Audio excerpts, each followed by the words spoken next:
Good morning students. Today science subject lesson 4 science in everyday life. நம்ம daily லைஃப்பில் வந்து சயின்ஸோட அறிவியலோட பங்களிப்புகளை பற்றி இந்த லெசனில் பார்க்க போகிறோம். Introduction. Science has helped to us find solution to many of our problems. So நம்மளோட நிறைய ப்ராப்ளம்ஸ்க்கு வந்து சொல்யூஷன் எதுலேருந்து தான் கிடைக்குது அப்படின்னா சயின்ஸ்னால் தமிழில் என்ன சொல்லுவோம் அப்படின்னா அறிவியல் அப்படின்னு சொல்லுவோம். It has shaped our daily life also. So நம்மளோட வாழ்க்கையை ஒரு வடிவமைக்கிறது எது தான் அப்படின்னு சொல்கிறாங்க science. It has shaped our daily life also. The world we are living is not the same as before. So நம்மளோட வேர்ல்டு வந்து இப்போ நம்ம லீவ் பண்ணுறது பிஃபோர் தான். இதுக்கு முன்னாடி இருந்த மாதிரி யார் என்ன பண்ணுறதில்ல, லீவ் பண்ணல. ஏன்னா நம்மளுக்கு சயின்ஸ் டெக்னாலஜி இம்ப்ரூவ் ஆக நம்மளோட லைஃப் ஸ்டைல் வந்து என்ன ஆகிட்டே இருக்குது, சேஞ்ச் ஆகிட்டே இருக்குது. It is changing every day, in fact every hours. So ஒவ்வொரு நாளும் என்ன ஆகுது அப்படின்னா நம்மளோட லைஃப்பில் வந்து நிறைய வந்து சேஞ்சஸ் இருக்குது. தென் வந்து எவ்ரி ஹவர்ஸ்லேயும் என்ன ஆகுது அப்படின்னா சேஞ்ச் ஆகுது அப்படின்னு சொல்கிறாங்க. We see lot of changes around us. So நமக்கே தெரியும் நிறைய சேஞ்சஸ் வந்து இருக்குது அப்படின்ட்டு. ஃபார் எக்ஸாம்பிள் ஃபஸ்ட்டு என்ன ஆச்சு அப்படின்னா லேண்ட்லைன் நம்பர், தென் வந்து மொபைல்ன்றது வந்துச்சு.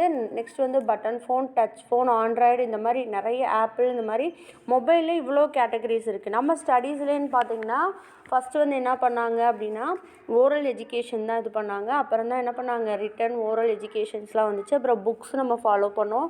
இப்போ என்ன ஆச்சு, ஸ்மார்ட் கிளாஸ் இந்த மாதிரிலாம் போயிடுச்சு இல்லையா. இப்போ நம்ம இந்த குவாரண்டைனில் வந்து நம்ம என்ன பண்ணியிருக்கோம் அப்படின்னா எல்லாருமே ஆன்லைன் கிளாஸஸில் தானே இது பண்ணுறோம். இதை தான் அவங்க சொல்கிறாங்க எவ்ரி ஹவர்ஸ் எவ்ரி டேல என்ன ஆகுது அப்படின்னா நம்ம லைஃப்பில் வந்து சேஞ்ச் ஆகுது அப்படின்ற சொல்லியிருக்காங்க. Some of them are reversible and some of them are irreversible.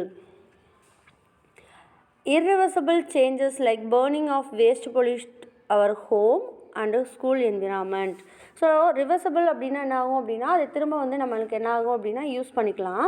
Irreversible அப்படின்னா இப்போ நம்மளோட பிளாஸ்டிக் பேப்பர்ஸ் நிறையா வந்து நம்ம வந்து என்ன பண்ணுறோம் அப்படின்னா பிளாஸ்டிக் ஐட்டம்ஸ் தானே யூஸ் பண்ணுறோம். அதெல்லாம் ஃபயர் பண்ணும்போது என்ன ஆகும் அப்படின்னா நமக்கு வந்து பொல்யூட் ஆகுது அப்படின்றத கொடுத்துருக்காங்க. We need to know about waste management and proper disposal of waste. கண்டிப்பாக நம்ம எல்லாருக்கும் என்ன தெரிஞ்சிருக்கணும், வேஸ்ட் மேனேஜ்மெண்ட் தெரிஞ்சிருக்கணும். எப்படி வந்து நம்மளோட வேஸ்ட்டை வந்து டிஸ்போஸ் பண்ணணும் அப்படின்றத நம்ம வந்து என்ன பண்ணுவோம் அப்படின்னா இந்த லெசனில் நல்லா அண்டர்ஸ்டாண்ட் பண்ணிடுவோம். Let us study about them in this lesson. Scientist from the Tamil Nadu. So நம்மளோட தமிழ்நாட்டில் வந்து என்ன நிறைய சயின்டிஸ்ட் வந்து என்ன ஆயிருக்காங்க அப்படின்னா உருவாயிருக்காங்க. ஸோ அதில் சம் பர்சன்ஸ் மட்டும் நம்ம கொடுத்துருக்காங்க பாருங்கள். Tamil Nadu has a long history of science since ancient time. Ancient time அப்படின்னு என்னது, பழங்காலம் அப்படின்னு சொல்லுவாங்க இல்லையா. அந்த டைமிங்லேயே நம்மளோட ஹிஸ்ட்ரியில் என்ன இருக்குது அப்படின்னு பார்த்தீங்கன்னா நிறைய வந்து சயின்ஸ் இருக்குது அப்படின்னு சொல்லியிருக்காங்க. Tamil Nadu has long history of science since ancient time. Scientific concept can be seen in the ancient Tamil literature. So நம்மளோட தமிழ் இலக்கியங்கள் என்ன இருக்குது, நிறைய வந்து சயின்டிஃபிக் கான்செப்ட் வந்து இருக்குது அப்படின்றதும் நமக்கு வந்து இருக்குது. Tamil Nadu has produced many scientists who have contributed to the world of science. So நம்மளோட தமிழ்நாட்டில் வந்து நிறைய சயின்டிஸ்ட் வந்து உருவாயிருக்காங்க. அவங்கனால வந்து என்ன இருக்குது, the world of science. So அவங்க கான்ட்ரிபியூட் பண்ணது என்ன, ஓவரால் நம்மளோட வேர்ல்டு எல்லாமே என்ன பண்ணியிருப்பாங்க, அக்செப்ட் பண்ணியிருப்பாங்க. The following tables gives the name of some of the scientist from Tamil Nadu and their contributions. அதாவது நம்மளோட தமிழ்நாட்டில் நிறைய சயின்டிஸ்ட் வந்து உருவாயிருக்காங்க. அதில் சம் பீப்புள்ஸ் மட்டும் நமக்கு கொடுத்துருக்காங்க பாருங்கள். Table name of the scientist, department, contribution. So அவங்க எந்த டிபார்ட்மெண்ட், அவங்களோட கான்ட்ரிபியூஷன் என்ன அப்படின்ற பார்ப்போம். Doctor MS Swaminathan, genetics, green revolution. So MS Swaminathan அப்படின்றவங்க என்ன டிபார்ட்மெண்ட் அப்படின்னா ஜெனட்டிக்ஸ் டிபார்ட்மெண்ட். அவங்க என்ன வந்து பங்களிப்பு, அவங்க எதில் வந்து அதிக அளவுக்கு அவங்க வந்து சயின்டிஸ்ட் ஆனாங்க அப்படின்னா க்ரீன் ரெவல்யூஷன். நெக்ஸ்ட்டு பாருங்கள், ஸ்ரீனிவாச ராமானுஜம், மேத்தமெட்டிக்ஸ். அவங்க வந்து என்னது கணக்கு. காம்போசிட் நம்பர்ஸில் வந்து என்ன பண்ணியிருக்காங்க, அவங்க கான்ட்ரிபியூஷன் பண்ணியிருக்காங்க. Then next one Venkatraman Radhakrishnan, biology.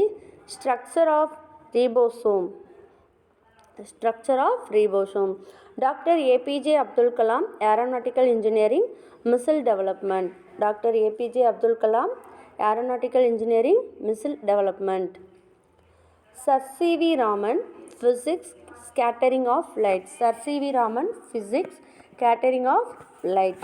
So first நம்ம யாரை பற்றி பார்க்க போகிறோம் அப்படின்னா சர் சிவி ராமன் பற்றி பார்க்க போகிறோம். அவர் எந்த year born on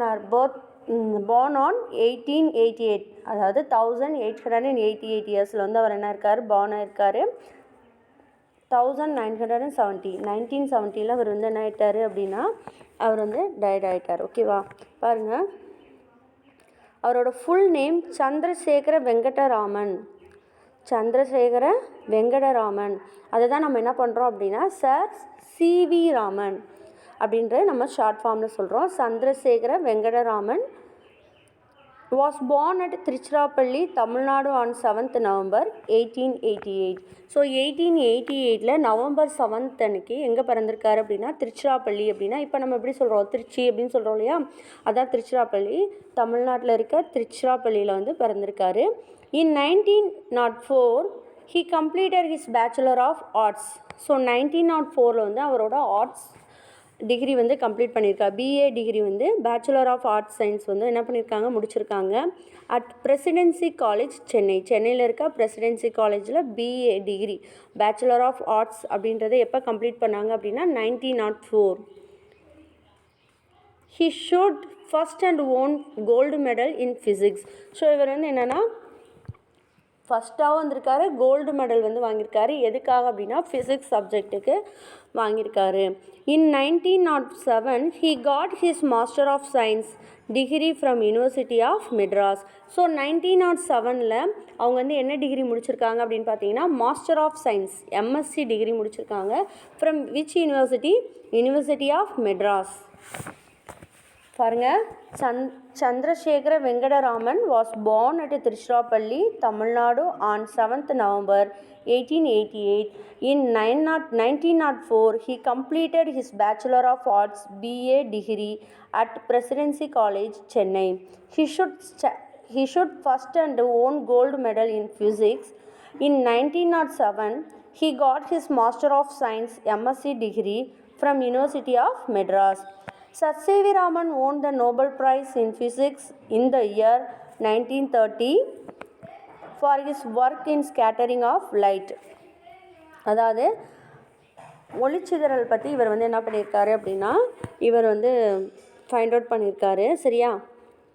In 1954 he was awarded the Bharat Ratna. 1954 இவங்களுக்கு வந்து என்ன அவார்டு கொடுத்துருக்காங்க, பாரத் ரத்னா அவார்டு வந்து கொடுத்துருக்காங்க. ஓகேவா. நெக்ஸ்ட் பாருங்கள். ஸோ அவங்க ஃபைண்ட் அவுட் பண்ணது எப்படி பண்ணாங்க அப்படின்னு பார்ப்போம். Blue appearance of the sky. எப்படி வந்து ஸ்கை வந்து எப்படி ப்ளூ கலர்லேயே இருக்குது அப்படின்றத இவர் தான் வந்து என்ன பண்ணியிருக்காரு, கண்டுபிடிச்சிருக்காங்க. One day in the summer of 1921 Sir C.V. Raman was on deck of a ship sailing in the Mediterranean Sea. So Mediterranean சீல இவர் என்ன பண்ணியிருக்காரு, ஒரு கப்பல் மேலே உட்காந்துருக்காரு. அப்போ வந்து என்ன பண்ணியிருக்காரு அப்படின்னா அந்த டைமிங் வந்து சும்மா உட்காந்துருக்கும்போது என்ன பண்ணியிருக்காங்க, he was observing the blue color of the sky and started reasoning it. So sky வந்து ப்ளூ கலரில் இருக்குது, இது எப்படி இருந்துச்சு அப்படின்றது என்ன பண்ணியிருக்காங்க, அவங்க வந்து ரீசன் வந்து கண்டுபிடிக்க ஆரம்பிச்சிருக்காங்க. He concluded that sunlight is scattered by the gases and particles present in the air. ஏரில் இருக்க கேஸஸ் அண்ட் பார்ட்டிகல்ஸில் வந்து சன்லைட் வந்து என்ன ஆகுது, ஸ்கேட்டர்ட் ஆகுது அப்படின்றத ஃபைனலாக வந்து என்ன பண்ணியிருக்காங்க, கன்க்ளூட் பண்ணிட்டாங்க. The white light we see is composed of different colors such as.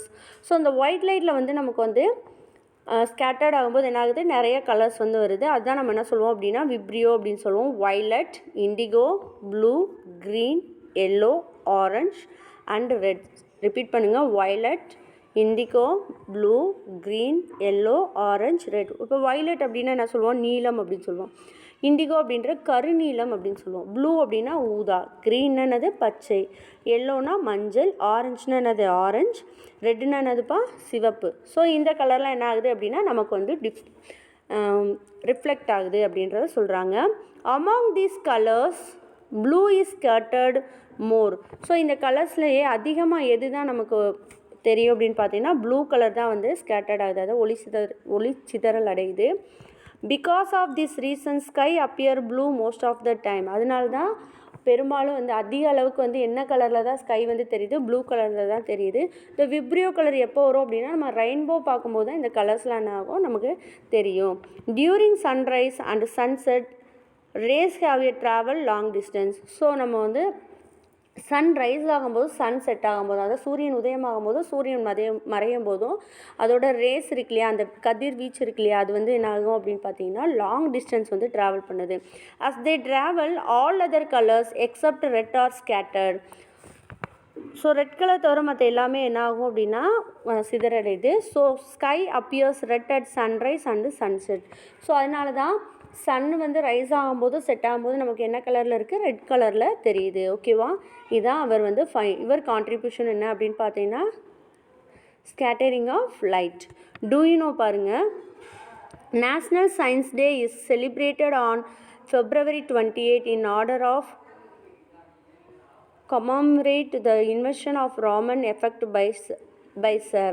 அதாவது இவர் வந்து 1928 தான் என்ன பண்ணியிருக்காங்க அப்படின்னா இந்த ஸ்கேட்டரிங் ஆஃப் லைட்டுன்றதை வந்து ஃபைண்ட் அவுட் பண்ணி எல்லாமே ஃபைனல் பண்ணியிருக்காங்க. ஸோ அந்த டேவை தான் நம்ம என்ன பண்ணுறோம் அப்படின்னா நேஷ்னல் சயின்ஸ் டே அப்படின்னு செலிப்ரேட் பண்ணுறோம் February 28. எவ்ரி இயரும் நேஷ்னல் சயின்ஸ் டே அப்படின்றது என்னைக்கு நம்ம செலிப்ரேட் பண்ணுறோம் அப்படின்னு பார்த்தீங்கன்னா February 28. நெக்ஸ்ட்டு யாரை பற்றி பார்க்க போகிறோம் அப்படின்னா doctor APJ Abdul Kalam. 1931 born, 2015 is அவங்களோட டெத் டேட். ஓகேவா, அவுல் பகீர் ஜெயின் அலாவுதீன் அப்துல் கலாம். அவங்களோட ஃபுல் நேம் வந்து அவுல் பகீர் ஜெயின் அலாவுதீன் அப்துல் கலாம். ஸோ இவங்களை வந்து நம்ம என்ன சொல்கிறோம் அப்படின்னா டாக்டர் ஏபிஜே அப்துல் கலாம். இந்த ஃபுல் நேமே வந்து நம்ம என்ன பண்ணிட்டோம், APJ Abdul Kalam short form சொல்லிட்டோம். Was an aeronautical scientist. இவர் வந்து ஒரு ஏரோநாட்டிக்கல் சயின்டிஸ்ட். இவங்க எப்போ பிறந்தாங்க அப்படின்னு பார்த்தீங்கன்னா he was born on 15th October 1931 in Rameswaram. So October 15th 1931 ராமேஸ்வரத்தில் வந்து இவங்க வந்து born ஆனாங்க in Tamil Nadu. He got his bachelor of science BSc degree from Saint Joseph College Tiruchirappalli in 1954. So 1954 வந்து இவங்க வந்து என்ன பண்ணியிருக்காங்க அப்படின்னா பிஎஸ்சி டிகிரி முடிச்சிட்டாங்க Saint Joseph College Tiruchirappalli. He got his degree in aeronautical engineering from Madras Institute of Technology. So aeronautical engineering degree எங்கே முடித்தாங்க அப்படின்னு பார்த்தீங்கன்னா Madras institute of technology. He was involved in the India missile development. ஸோ இவங்க வந்து ஃபுல்லாக வந்து எதில் தான் வந்து இன்வால்வ் ஆனாங்க அப்படின்னு பார்த்தீங்கன்னா மிசைல் டெவலப்மெண்ட்ஸ், அதாவது ஏவுகணைன்னு சொல்லுவோம் இல்லையா, மிசைல் டெவலப்மெண்ட்ஸில் தான் அதிக அளவுக்கு என்ன பண்ணியிருக்காங்க, இன்வால்வ் ஆகிருக்காங்க. Missile developments programme and thus came to know the missile man of India. So missile man, who is the missile man of India அப்படின்னா நீங்கள் யாரை தான் சொல்லணும், doctor APJ Abdul Kalam. He also served as the president of India 2002 to 2007. ஸோ இவங்க வந்து நம்மளோட நாட்டுக்கு, நம்மளோட இந்தியாவுக்கு பிரசிடெண்ட்டாகவும் இருந்திருக்காங்க. இது உங்கள் எல்லாருக்குமே தெரியும்லப்பா. 2002 அதாவது 2002 2007 வரைக்கும் பிரசிடெண்ட்டாக இருந்திருக்காங்க. And ஒய்ட்லி referred to us the people president. இவங்க வந்து என்ன சொல்லுவாங்க அப்படின்னா பீப்புள் பிரசிடெண்ட் அப்படின்னு சொல்லுவாங்க. தமிழ் என்ன சொல்லுவோம் அப்படின்னா மக்கள் குடியரசுத் தலைவர் அப்படின்னு சொல்லுவோம். He was awarded Padma Bhushan in 1981.